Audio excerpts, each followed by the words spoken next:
Hey guys, welcome to the first ever show of Paintcast.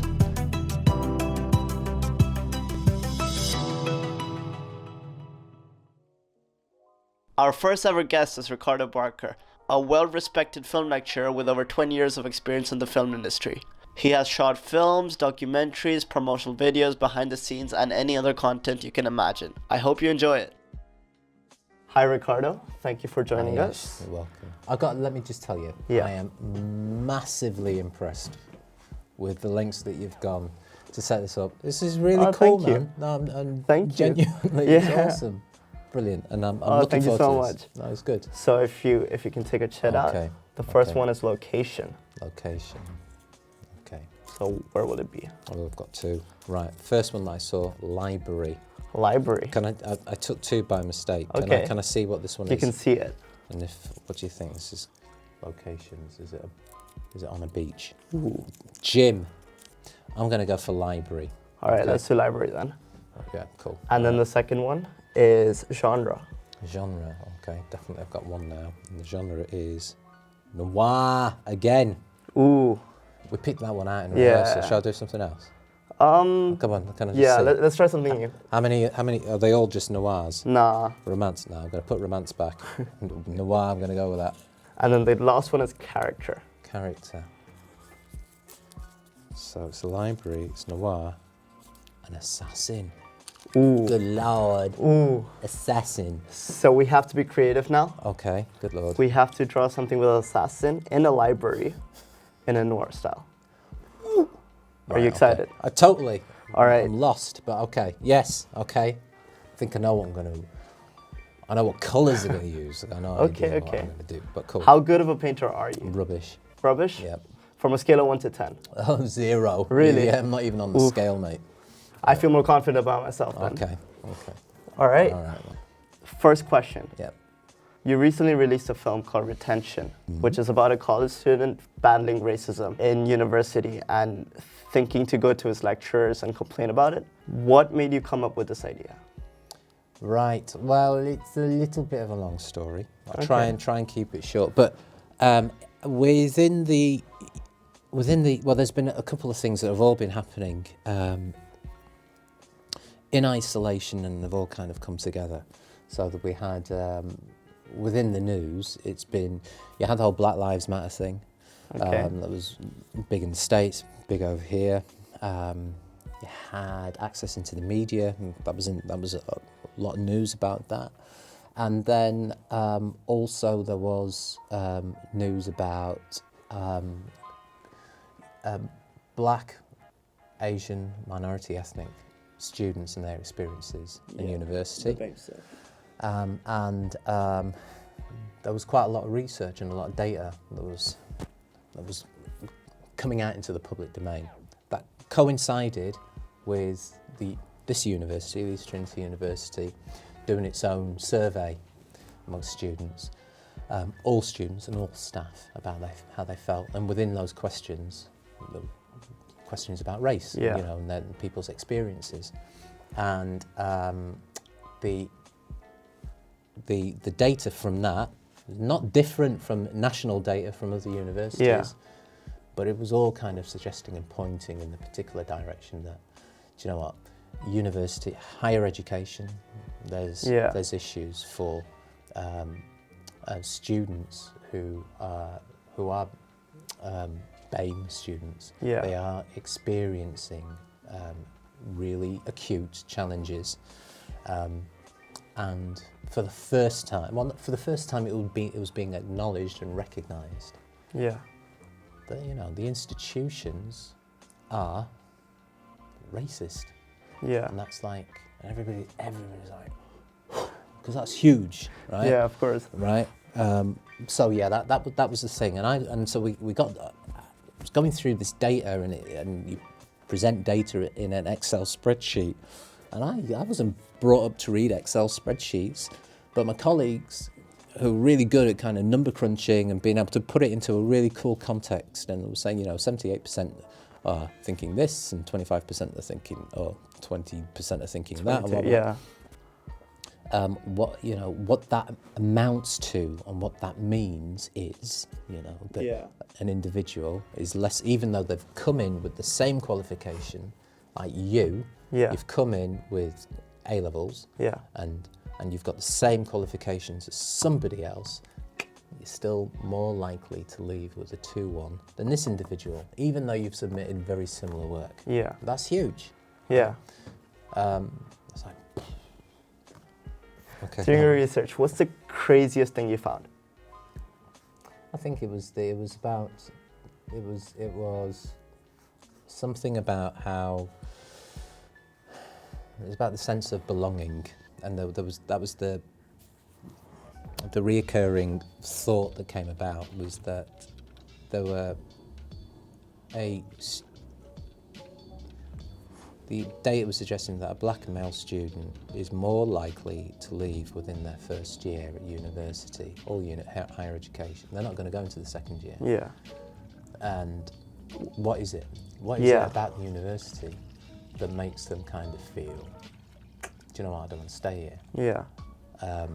Were they called the N-word? No. Were they beaten up? No. And so the really obvious forms of racism that everybody despises, was that happening? No. So what is it?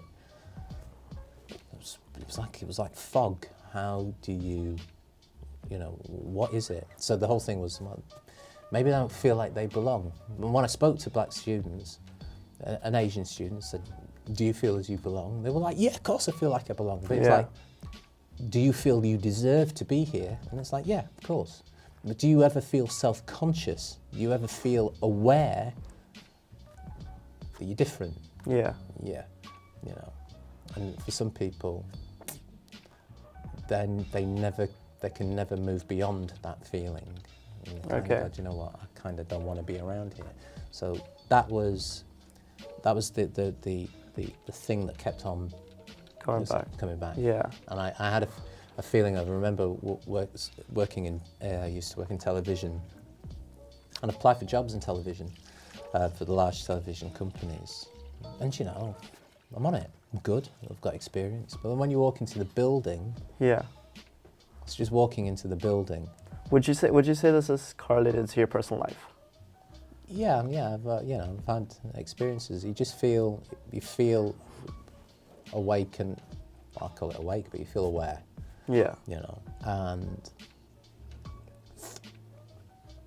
it's kind of, and then you kind of wonder, is it just me? Is it really happening, or is this just phantoms I've got in my head? Yeah.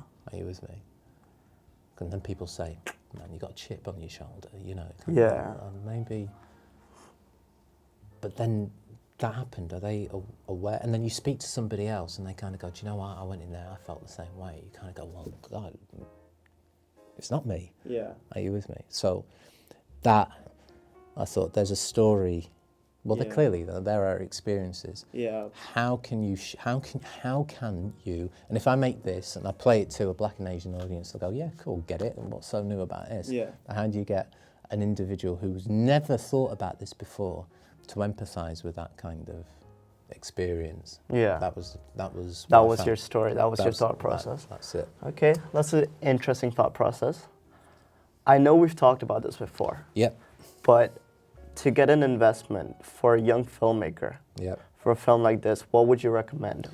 What did you do for your film? Right. Okay. That's the thing about filmmaking. It's like, it's expensive. Yeah. You need kit, you need people, and you need people's time. Yeah. And you can't, and there is a massive cost. The advantage of doing it at the university was great, because I've got my own equipment. I've got my own camera, and I've got my own computer, and software and all that lot. But the lights and the sound kit and people to help out the uni provided that, which is great, you know, because we've got a film department, a media centre, so we could get hold of that, which was brilliant. So there is a cost. If I was like not connected and I had to do the whole thing, and then I had to rent out the auditorium and I had to rent out certain places. Yeah. There's a cost there, you know. Feeding staff, the uni were brilliant because they invested in basically feeding the crew and the actors, but that's a cost. So how can you make a film without spending money? It's a massive challenge. But what's really interesting and exciting is that the costs, as time progresses and there are advances with the technology. Yeah. And we don't have to print. We don't have to shoot on film. Exactly. There's digital. Yeah, print film to then look at it and then get a Steenbeck to edit it and then project it. We can just do it all digitally. And you know, you can do it with an iPhone. That's the thing. Yeah. Like mobile phones have like advanced so much. Yeah. They shoot in 4K. Yeah. And it's insane. Like people just need an idea. Yeah. And a phone. That's all they need. Yeah. Like even this production. Yeah. Is very, very cheap. Yeah. Currently, I'm using plates as pallets, and I found this table literally half an hour ago. Fantastic. So yeah, I feel like that's what people need to understand and not make excuses to create a film. Yeah. Yeah. But you know, there is a, and you know, let's be like, if you haven't got, I mean. We're fortunate. I mean, you've got a camera, haven't you? Yeah. Right. And it's quite easy, although I'm sure it's not the type of camera that you would ideally like to have. Yeah. You'd like to get the one that's a bit bigger and a bit more shiny. Yeah. But there are individuals who just absolutely love to have the camera that you've got. Yeah, of course. So that's the thing about it all, is that, you know, there's always something new and bigger and shinier and can make you feel as though I haven't got enough to be able to do it. But truth be told, you do. And what was it? I read somewhere that the actual computational power that's in today's smartphone is more or equal. I think it's a little bit more to the computational power of the computers that they used to render the dinosaurs in Jurassic Park. That's insane. Totally insane. Yeah, because I mean, Spielberg was one of the first ones to use CG in his movie and 3D motion tracking, and just thinking that our computers are more powerful than what they used. Well, that are not just our cameras, not just our computers, but our mobile phones. Yeah, exactly. You know. That's mental. It is mental, and it sounds nonsensical and unbelievable, but you know, that's how much progression there is. Yeah, like even when you go on social media, yeah, they always have this feature of using AR, augmented reality. Yeah, and that's more crazier than what people think it is. Yeah, they're tracking your face and creating an object out of it. It's the technology has like evolved so much in the past 20 years. It's insane. So, you know, you should just go out and do it. And, you know, there are, you know, it does favour individuals that have got cash. It does favour, if you can afford to have a mobile phone, you can afford to have a DSLR camera, then, you know, these things aren't free.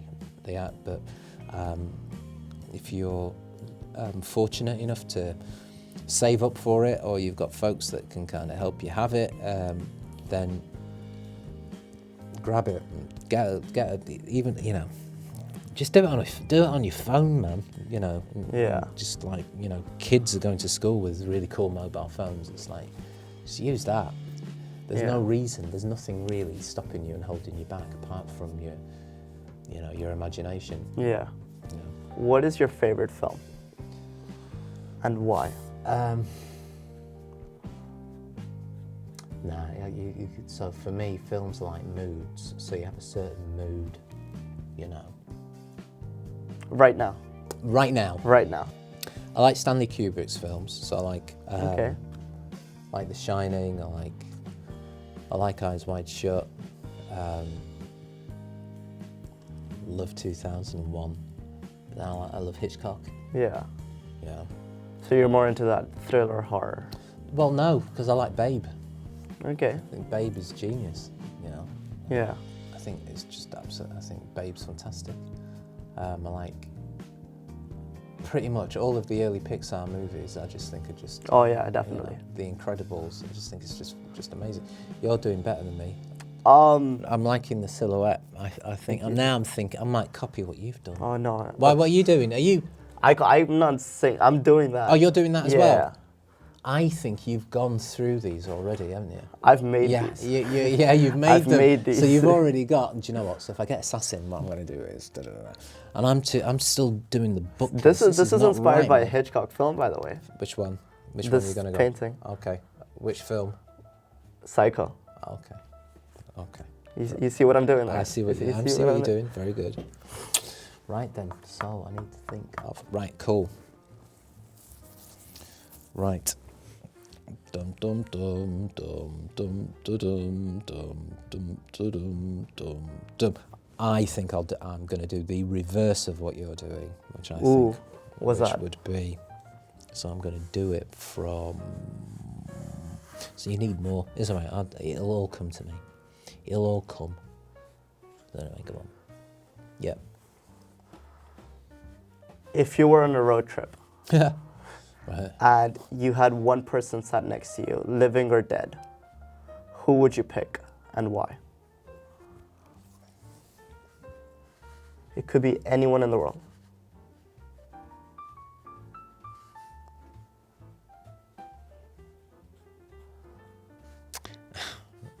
It'd probably be it's like grandparents. Yeah. Okay. To be honest with you, yeah. Be like my. Yeah, it'd be them, because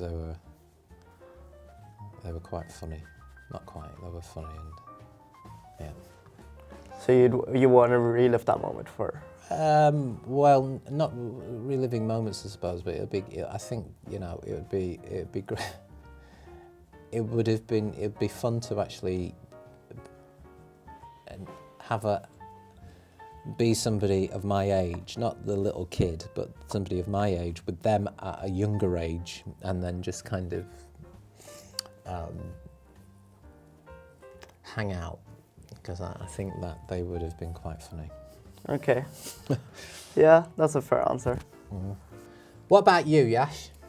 What have you made? And shall I interview you? Sure. Go on then. So, what have you made that you're really, happy with? What was the last thing you made? So the last thing I made was a music video called "Keep Calling." Plug. Check that out. It's a great film. However, I'm still not proud of it. Why? Because when I watch it, I wouldn't just watch it. I would watch it because I made it, but I want to create a film which, if I enjoy it, everyone else would enjoy it. Currently, I don't enjoy my film, if that makes sense. Okay, why? So why? There's many reasons. But I don't think I was ready to produce music videos. All right. But I'm still trying to improve. Yeah. Currently, I'm working on a documentary, which I'm going to record when I'm in India. Mm-hmm. So I'm excited about that, and I've done a lot of preparations for that. So I think that will turn out better that'll be the most important thing in my life. Right, okay. So, yeah, that's what I'm working on. Right. You've worked with big corporations such as BBC, ITV. Yeah. And you've created a lot of content for them. Yep. How did you manage to get yourself into the industry, and how did it work out? This is it's quite an unconventional path, really. So it's something that I always wanted to do, but I had no idea I had no idea how to go about doing it. So when I just had this kind of scattergun kind of approach to everything. I was very much into music. I did a lot of music. And deep down, I wanted to be a music producer. Okay. And absolutely make it doing that. Yeah. And then I kind of thought, I don't know how, but then I want to get into doing films, and then I want to make music for my films as well. Right? Yeah. Have you ever made a film, Rick? No. What have you ever made music for film? No. But I can play the guitar and I can play the piano. Yeah. That's as far as I got. Anyway, so I got into doing theatre productions as a music director for musicals. Okay. And that introduces you to loads of people, and there's no money in it, and I was just kind of just doing it for the love. And I got into doing some radio for BBC Radio Leeds. There was no money in it. It was just kind of like a Saturday type of thing, where you just kind of like an assistant on a show. Okay. But that introduces you to loads of people and loads of different things. And then because I was always around doing stuff, when I got into doing stuff at the Playhouse, and then this television producer called David Henshaw was making a documentary for Channel 4 about ticket touting at Manchester United. Yeah. So, and it was his own thing. It was the Undercover Britain series. So, people would go undercover, wear concealed microphones, go into, I don't know, places where there were allegations of an injustice or some kind of malpractice, and so it was quite dangerous, really. You'd be going in and you'd be filming this stuff. So you had you had somebody who was going to be the journalist presenter. This is a black guy from Manchester. I can't remember his name, but this guy needed an assistant. So it was kind of, hey, I'm looking for someone from the north who would be interested in just being the assistant to, our reporter, but who would also have a concealed camera and film any interactions outside Old Trafford, right? Yeah. I'll do that, right? TV, I'll do it. And it was great. It was great. It was brilliant, because you get picked up, and then I was just, you got to eat hot sandwiches in the morning, and it was just, it's kind of like the romance of making a TV program that is going to go on telly and all of that. So would you suggest students who are watching this right now to work for free for now, make contacts, and then get into the industry, or what would you suggest? What advice would you give? But that's if you can afford it, because I think that the industry is kind of pretty much geared towards, unfortunately, it is geared towards people who can kind of afford to do that, and so my advice for people is, like, make something now, and don't get swayed by the technology, and just make it now. And I think that with the people in the industry that I've met, they're really interested in ideas, and hey, I want to make a documentary about acrylic paint. Yeah, okay, what about it? Well, it's my favourite colour. Okay, cool. What else have you got? So if you have ideas, and it's a process, I think eventually you'll identify what makes a really good idea for a particular slot on ITV, as opposed to BBC, or why this program idea could really, really work for the BBC in competition to another program on Channel 4. And if you can kind of become aware of that, that would really, really help. Okay. But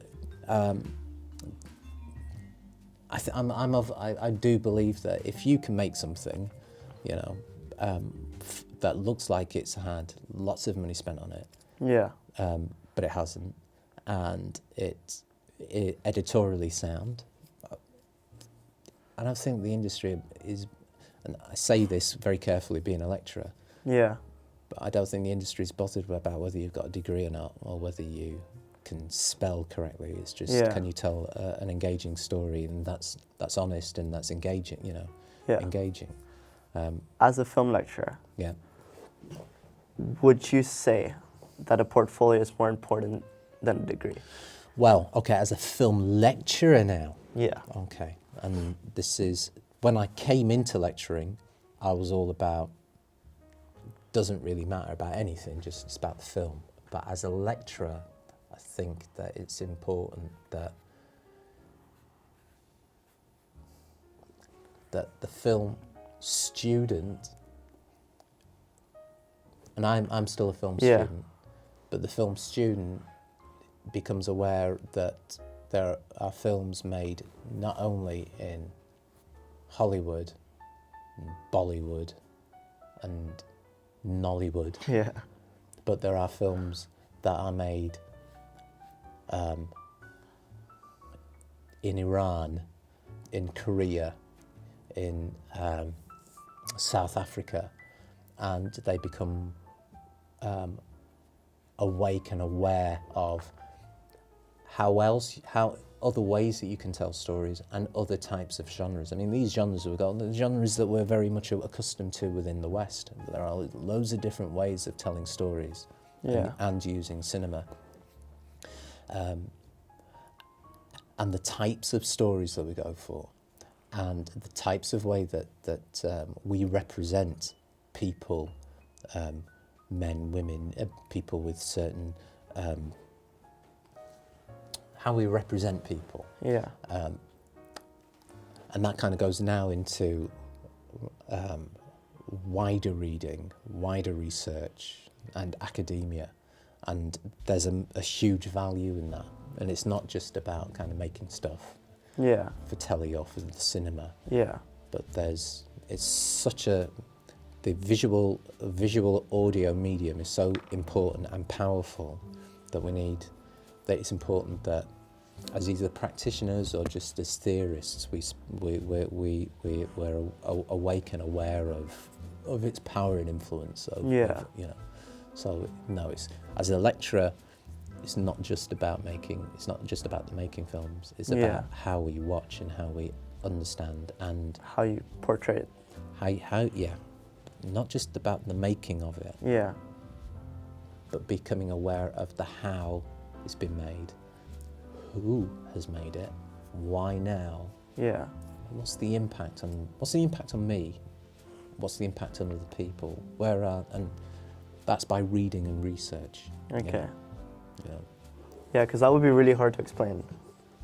Like, if it's my point of view towards a film, and someone who doesn't share the same point of view, but you know that you're correct, that just comes from knowledge.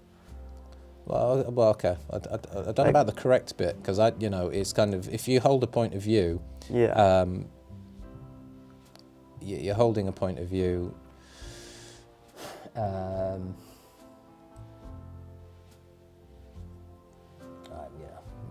And the thing about knowledge and that is kind of, it's growing and it's changing, isn't it? So you might really hold tight to what you think is really true, only to find out that actually a load of nonsense. So but there's a value in reading. Yeah. Be it a book or material from somewhere that you would not normally go to. Yeah. Because that is expansive. It just makes you more aware of the world of creation, and also ultimately what I like about film is that it makes when a really good story works well, it makes you engage with your own thought processes. Yeah. At a really deep level. The camera's just off. Click the top part. Check if click the button. But I don't know if it's actually working. Okay, just press the record button. Blah. Anyway, go on. We were talking about this before the podcast, that you're working on a full feature film. Currently, I don't know if I'm allowed to talk about it. You can ask questions, but I'm not going to answer. Yeah. Because it's yes, I'm developing it. It's an idea that I've had for quite a while. Okay. It's been there, and it's it's one of those things. It's an idea that I've not tried to put it down, but it's very much there.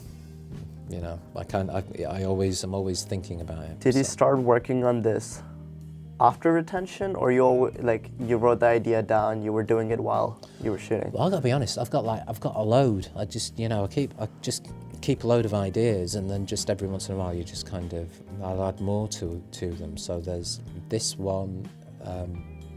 So I've got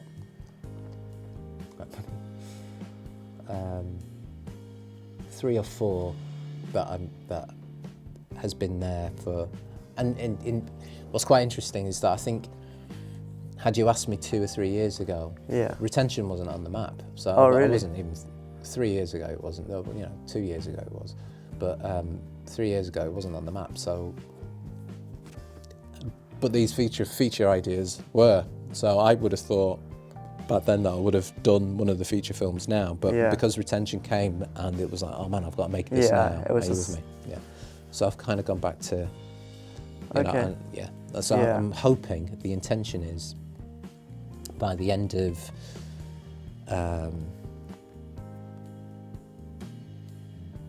it'll be by June of next year that there will be something quite solid, because I'd like to just not do anything and just focus on this, but with being, holding down the job and life and all of that, giving myself some space by June. Give it a margin. Yeah, of course. Is this your first full feature film? Yes, it will be. Well, yes, it is. Yeah. I attempted to make one before, and I thought, do you know what? What I'll do is I'll make a third of it. I can make a third, and then I'll finish it the following year. It never happened. But that process was the one that kind of really made me self-evaluate, because it was just, I put everything into that. Yeah. It's called Socrates. And a low budget, whereas a no budget film. Okay. I got great actors. Will Johnson, who's a great actor lives down in London. He's done loads of TV and stuff. Came up to Leeds for it. And Tanya Vital, who's actress film, she was on Emmerdale at the time. She was absolutely great. Really believed in the script and that, and I just thought it was so good, such a great momentum, that I thought, this is it. You know? And it was kind of, so this is kind of showing it all down. It's 2011, I think, shot it, and it's like the whole Iron Man thing had been out, and I thought, you know what, I want to do a film where there's a black superhero, but it's not like a Marvel superhero. Okay. This is really urban, right? What kind of superhero? He was it was kind of it was more mystical. Okay. So it was kind of like a mystical urban superhero. And but it had the world of visual effects in it. Yeah. So it which I did myself. Oh. So I had to I was learning to use Cinema 4D, green screen, stuff like that. Yeah. Well, I kind of did, but I had kind of done bits of it before. Yeah. But I was really putting it into practice, and it just, kind of everybody thinks that a green screen is, and if you don't know how to do it, it is an utter nightmare, having to unpick a really bad,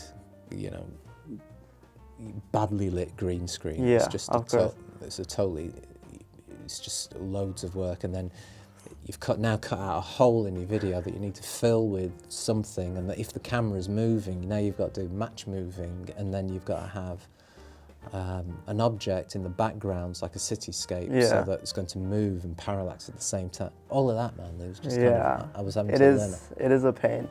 Like, especially the first time I did it, there were a lot of wrinkles.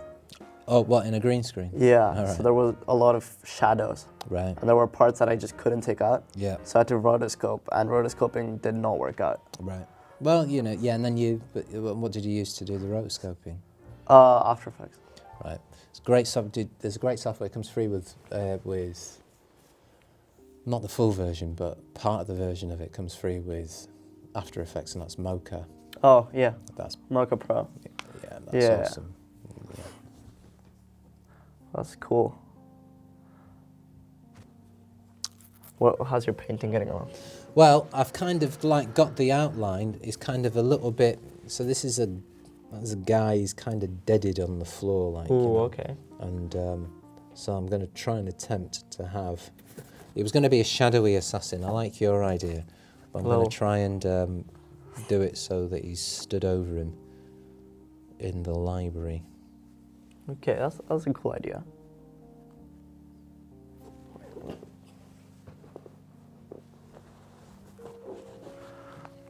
Robbie, I'm gonna give you the phone, and then if there's any questions that I missed out, you let me know. What's the biggest failing point you've been through? Failing. Yeah, in your life. In my life? Yes. Good Lord.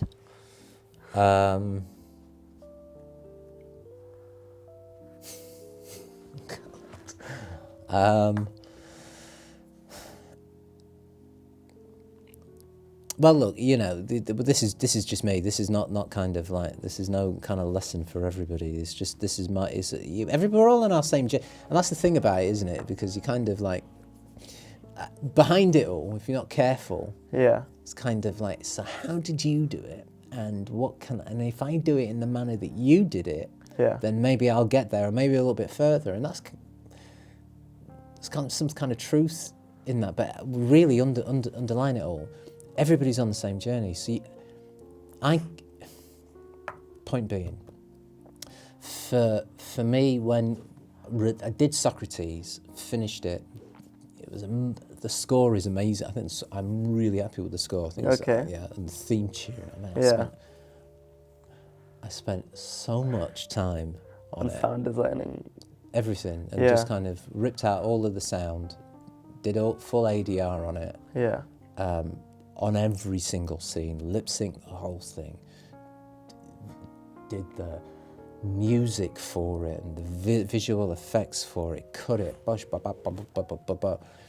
But the thing was, it wasn't a complete story. That was its failure, and that was kind of a naivety of myself. So it ran for about 20 minutes. It was meant to be a third of the 25 minutes. So kind of a third. It was kind of like the setup, right, of the world, and started putting it out there, thinking that okay, people will recognise that it's not a finished film, but they'll kind of go, do you know what? With all of that effort and all of that work, and it's not bad. I was showing it to people, and they're kind of going, do you know what? It's not bad. That's pretty good. No, it's not a Marvel movie, you know. But you did it for. I think I spent something like 700 quid on it, right? Oh, okay. It's not a Marvel movie. Yeah. But it's not bad, and we can see. And if I'd seen it, I'd say, do you know what? Okay. And I put it out there, and it was just like nothing, you know. Sent it to people, cheers, thanks, no response, nothing. And I have a family, and they want to go away on holiday, and they want to do stuff, but Dad's upstairs saying, no, this is the thing that's going to open the door. And it doesn't. Yeah. It's like, what do you do with that? The plan, everything had been about make something good. Yeah.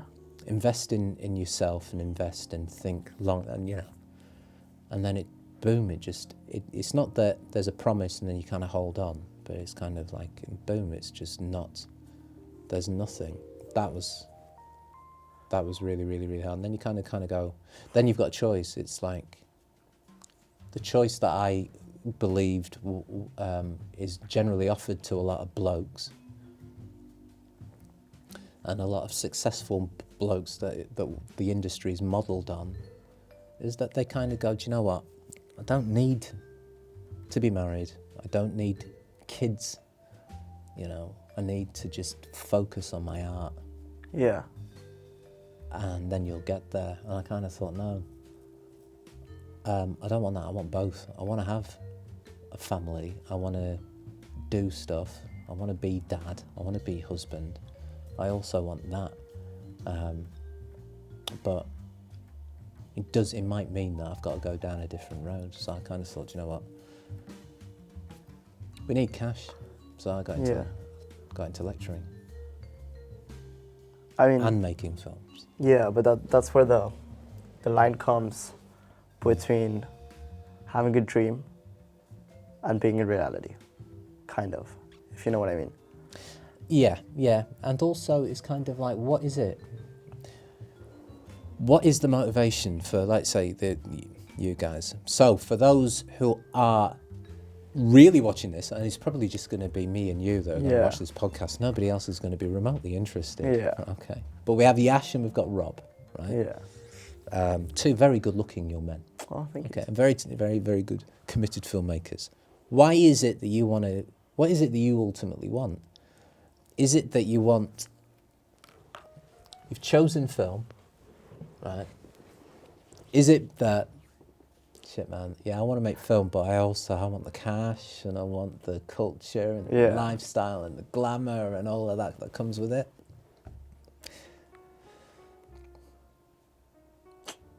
Then I think you're gonna be. Then you're not talking about being a film student. Then you're thinking about something else.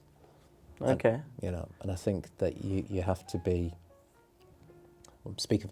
And this is what I would tell to my son. This is what I am telling to my son. It's like, if you're wanting the cash and you're wanting the glamour and all of that, there might be better, easier ways of doing it. Yeah. Okay. So, you have not chosen to be a Premier League footballer, but you are you with me? Yeah. But you're looking for the cash and the glamour, and I think that there are absolutely no certainties, and if you don't get it, then there's countless records of individuals that have attempted to get it, and life has not been kind to them. Yeah. If it's that, do you know what? I'm not really interested in that. I want to make stories. Then you can be fulfilled doing that. And if you become successful and everybody thinks you're really clever and they love you and they fancy you, or not, won't make a difference, and you can still be happy because you're pursuing the thing that really does interest you. If it's based on notoriety and success, then you have to, I think, just be really super careful. Yeah. Because there are so many casualties of people that have pursued that you can get books of, that you can read about, and you kind of go, do you know what? I don't want to. I won't say idol, but the person I absolutely thought was absolutely on it was Prince. Yeah. Prince was brilliant. Modelled myself as a musician on Prince. Do I want to live his experience? Absolutely not. Okay. No, absolutely not. Do you want to die in an elevator by yourself? No. Right. In pain? No. Nobody wants that. You want to be around people that you love. But if you can get that and be a creative artist, and nobody hears about you, there's a value in that. Yeah. Are you with me? But not everybody's on that path. Yeah. I mean, the way I think of it is how you conceptualize film. Because the way I see film as an industry. I see film as a business. Mm. But then there's people who see film as an art. Mm. And we both will have two different ways in going. Like, I think what Marvel is doing is great. Mm. I think Disney's super smart. They're a very corrupt, very, very corrupt business. But the way they're doing it is very, very smartly. Like releasing the new Lion King that Nobody needed that.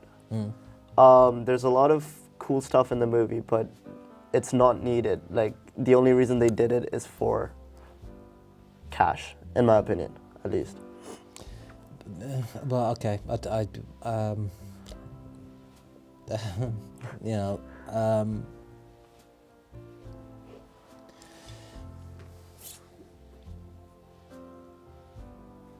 you need to make a living. Yeah. Right? If you can.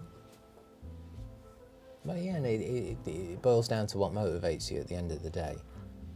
If you want to, you can make a living by making content for YouTube, right? Yeah, being one of those influencers. Oh, okay. Well, I suppose I've been called out, but I don't see the individuals that I watch. I don't see them as influencers. You know, they're kind of like guys that are making really interesting stuff. Yeah. Right. And there's an audience of people that are interested in it, and they're getting paid. Boom. You know, I think they're getting paid for it, which is great. You can make promotional corporate videos. You get paid for it. You're not going to give it away for free. Yeah. Are you with me? And I think, yeah, why wouldn't you? So making a living, I think, is different than pursuing fame and notoriety, you know. And I think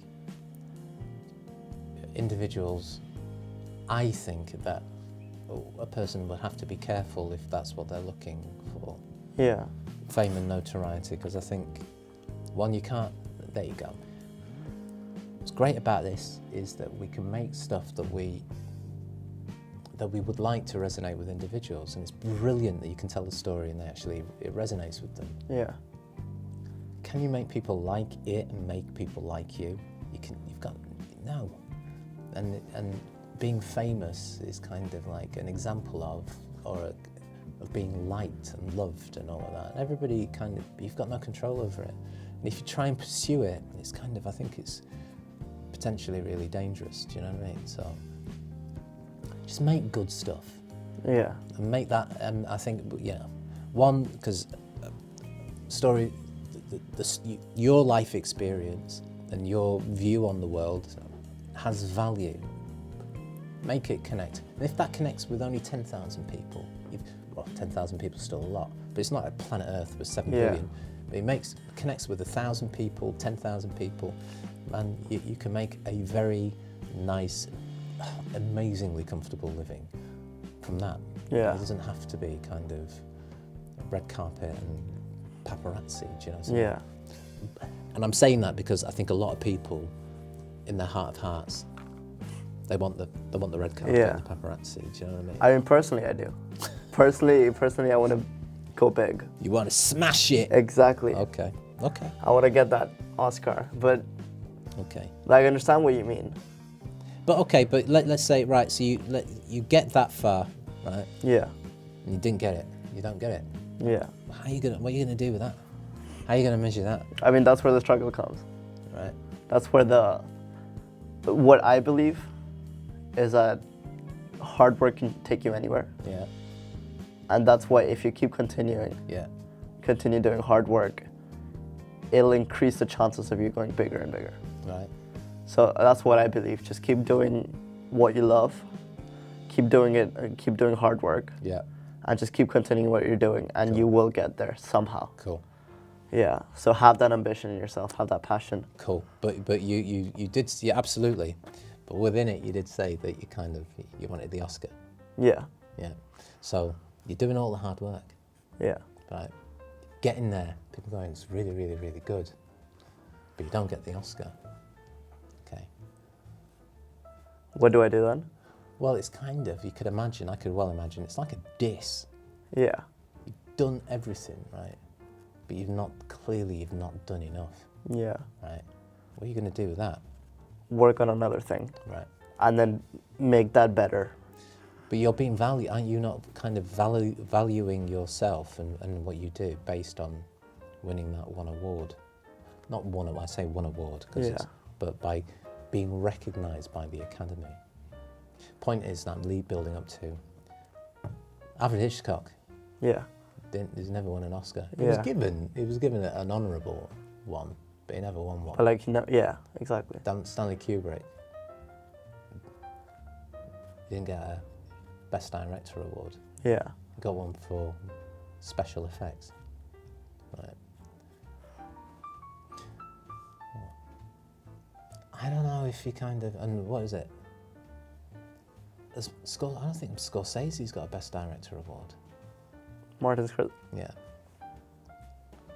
Yeah. And it's kind of...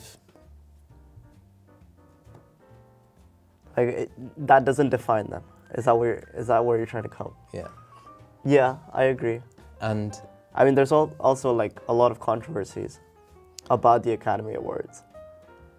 Like, who won last year? Honestly, I don't know. Yeah, because like a movie like Black Panther was nominated. Yeah. Which I was a bit weirded out about. Right. I was just like, how did that get in? Why? Because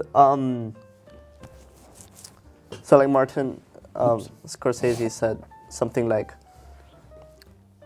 Marvel films are not films. Okay, why? They're like a roller coaster ride.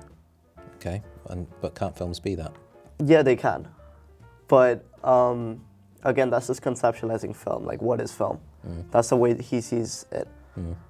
And I agree with that. It's not a film which you would want to analyze as a film. Why? I don't know. It's just like if you compare a Tarantino film to this film. To which one? To Black Panther, let's say. How you could see the difference. That's more of like a Sunday morning, you just watch it, and this is more like you go in a theater. It's a complete different experience.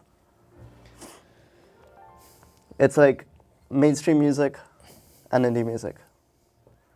Mainstream music and indie music? Yeah. Right. The difference in that. You'd be suggesting one's better than the other? No, that's not what I'm saying. Right. I'm just saying it's a different experience. Yeah. Like mainstream music, you'll hear it on the radio, you'll hear it in the shopping malls. But indie music is something which is more special to you because it's not very recognized. I don't know if I'm explaining myself correctly. Okay, I think I'm kind of I do get what you're saying. I don't fully agree with what you're saying. And I think that I've not read or heard what Martin Scorsese's argument about the Marvel films are. So, and if I had, then I'd be able to kind of get very specific about the points. Yeah. Is it that there's this kind of, if the point is that it's almost like these kind of serialized, it's like a long-running Netflix show where, you've got the characters and the world. It's like Breaking Bad, but it's a feature film. Well, it's not Breaking Bad, but, it's like a feature. And it just goes on forever and all these different things, and it's just a kind of a serialized thing that sells burgers and that sells T-shirts and that sells face masks and that sells merchandise. Yeah.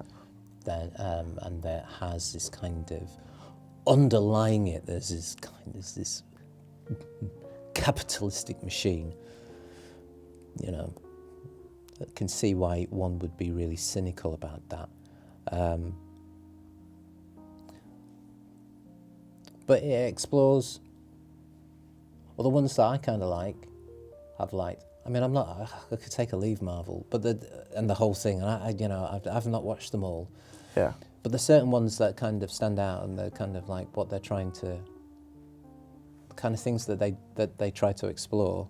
The superhero thing, I think what it tries, in certain cases, I think what they are trying, in areas what they're trying to explore to a certain degree is interesting and is of now, and and way more interesting than the superhero films of the 70s and the Yeah. 80s. Are you with me? So I think they do have a place. I mean, they do explore the new technology. That You know, and I think they do have clearly they have a, well, you know, if there wasn't an audience, yeah, am I saying this? then it wouldn't be the top grossing film of all time. If the and it wouldn't have a, you know, they, yeah, I think they kind of, in certain degrees they do, but you know,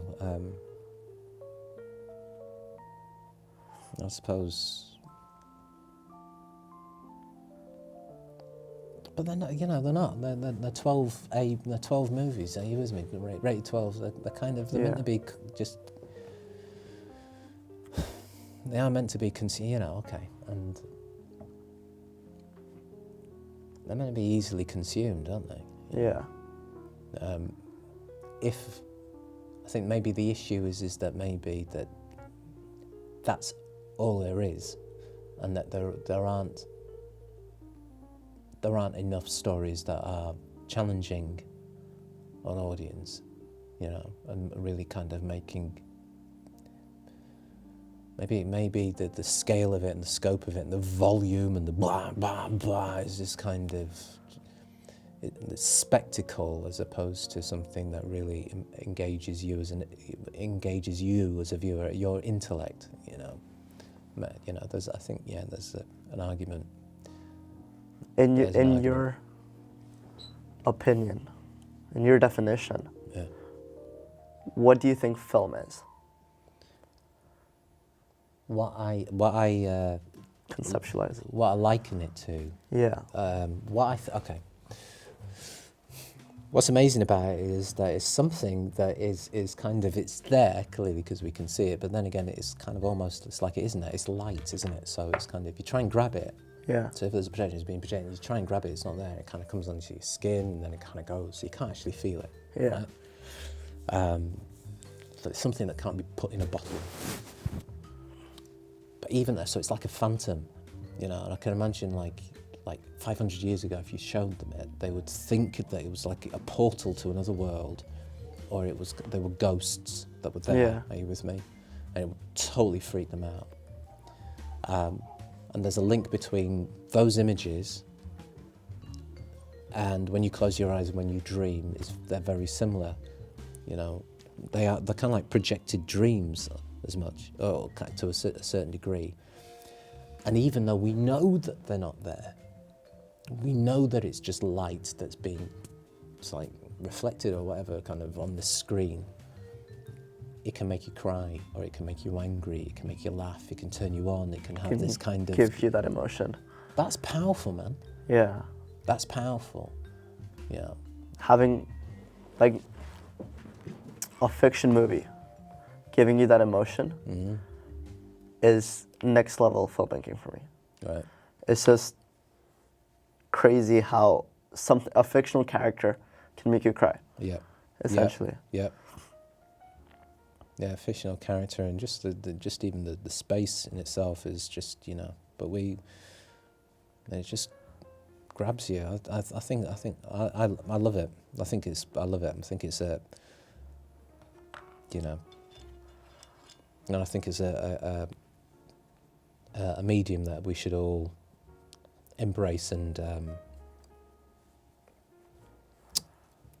explore and experiment with, whichever. I think it's within everybody's capability. You know, it's not difficult at all. You know, Yeah. it's not difficult. The creating the story, I think, and the structure and the designs, very demanding. But you know, framing and editing. Yeah. You know, What's the main skill, in your opinion, that you think a filmmaker needs? to understand story structure. Okay.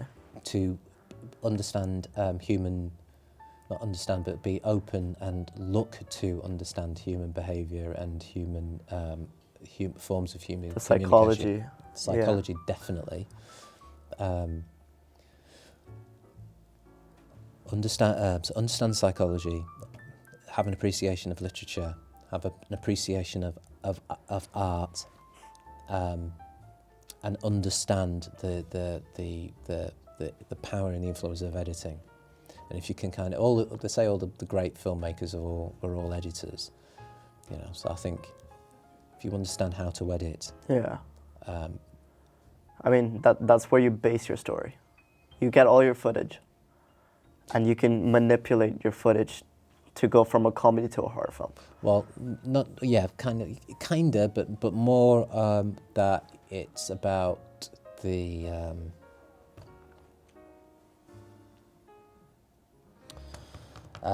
with the power of editing, the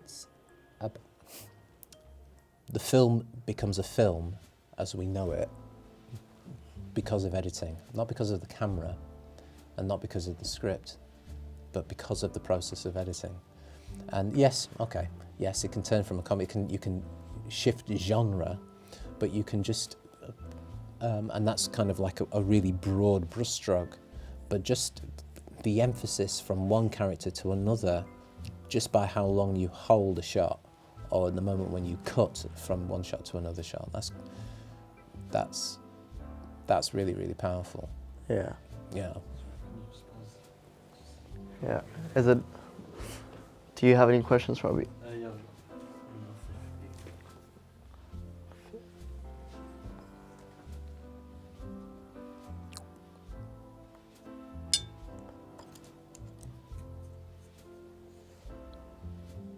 All right.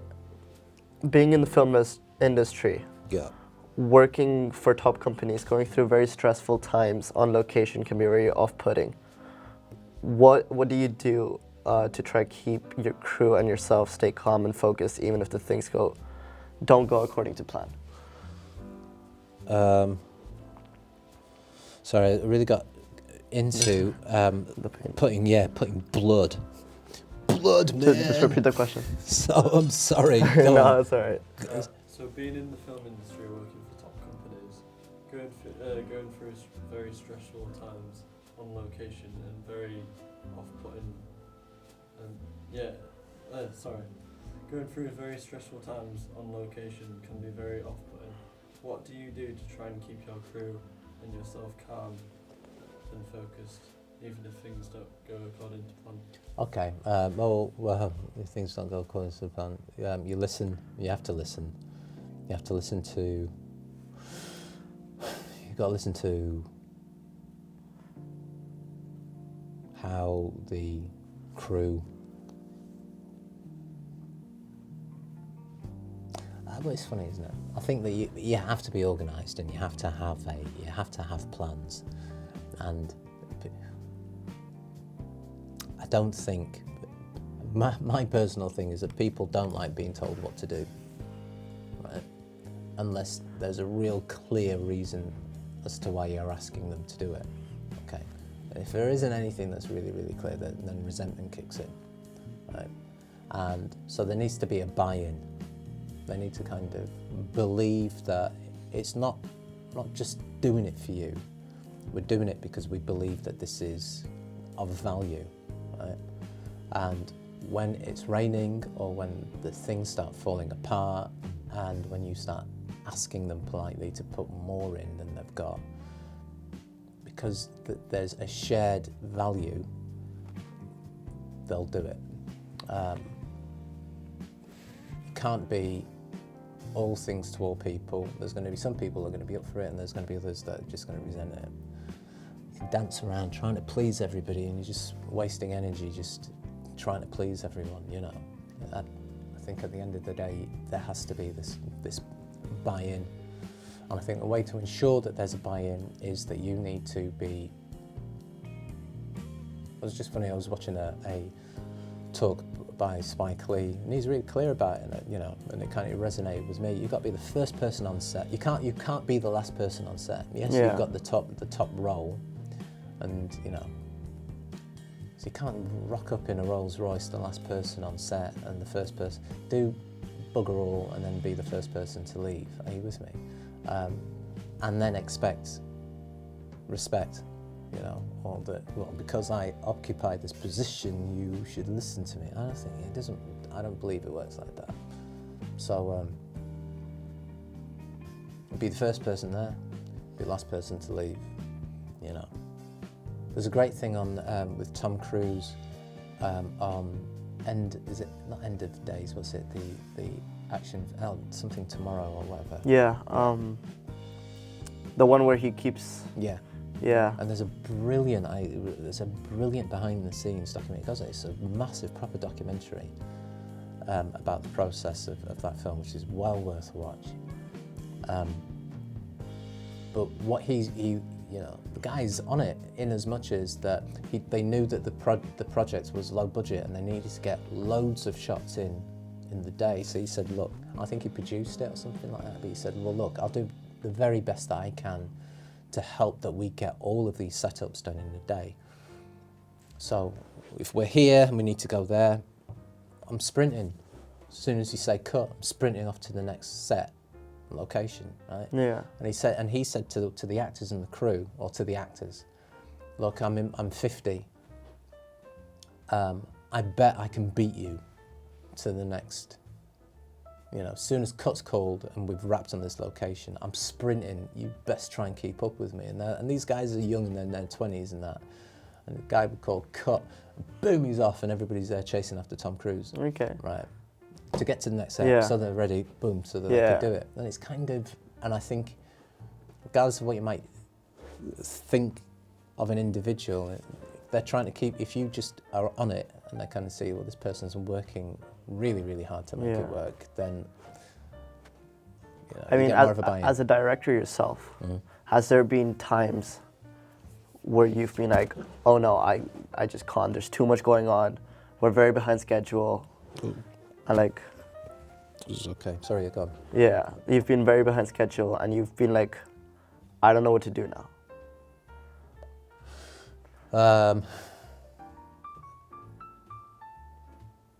No, been behind schedule, know what to do, know that people have had enough. Yeah. And you have to drop shots, you have a big plan, you know that to make it, you know that you're having to make choices that are taking you away from the plan that you had. There's no one that you can run it by. You can't say, do you know what, this is what I'm thinking, I need to drop this. Is that okay to do? Is there a problem that I've not unforeseen, that I can't see at the moment, that'll come as a consequence of dropping these shots or merging these things together? You just have to kind of, that bit's heavy, that's where that's when you kind of, that's where anger can kind of set in, because you do feel kind of alone, and you can then, and it's not for everybody to kind of get the process or the pressure that you're under. It's not for them to get that. Yeah. You want them to understand and be compassionate and kind of go, hey man, you're on it, it's like cool. But they're not. They're hungry, they're tired, they're bored, they want to go home. You know, that's where it gets really, really hard, and you just have to then just put that down and just focus on what is it that I need, and I need to get it done, get it in, and be seen to be moving. Just be seen to be moving and not pissing about. Yeah. Yeah. Okay. I think we're done. My painting is very, very messy. Okay. And yeah, let's discuss our paintings. Okay. So if you want to go first and show it to the camera. Well, it's still in progress. So we've got the suggestion of that's meant to be bookshelves. Oh, okay. Oh, okay. Yeah. It's not obvious. Nah, I thought it was a table. You thought it was, oh, right. Legit, I thought it was a table. Very good. Well, yeah, they are. It's in a restaurant. They're very little people. Okay. Okay. And it's a tablecloth with tassels. This is fantastic. Right. Yeah, it's just... that's a cool concept. Right. So yes, they're little elves. You know, the guys that make shoes. Yeah. And there's a disagreement about where the shoe has gone. So this is a walking stick, but the actual stick has fallen off. Okay. So he's got the hook. That's left in his hand. Yeah, of course. And no, it's an invisible stick, and he's got the hook, but the actual lightsabery bit, the invisible, has just gone into him, and it's tickling him. That's it, and it's just ketchup. He's just got a pocket of ketchup. Oh, okay. Okay, so he's not actually dead. He's not actually dead. All right, yeah. It's not noir either, really. It's rubbish. I mean, mine is probably worse. Mine is, this is inspired by Hitchcock, Psycho. Fantastic. Where it's like dun dun dun, and like eventually stabs. Yeah. What do you think this part is? Just say there's breakfast on the table. There's breakfast on the table. Yeah. Yeah. So it's inspired by Breakfast Club. Oh, okay. You get me? Yeah, I'm getting it, feeling it. And this is supposed to be kind of a bookshelf. Ah, right. Oh, okay. Yeah, not Okay. Tetris, just bookshelf. I've got to say, I think mine's better. Yeah. Oof. I think we should sign it off. Okay. Oh, sign it. Right. Yeah. Cool. See.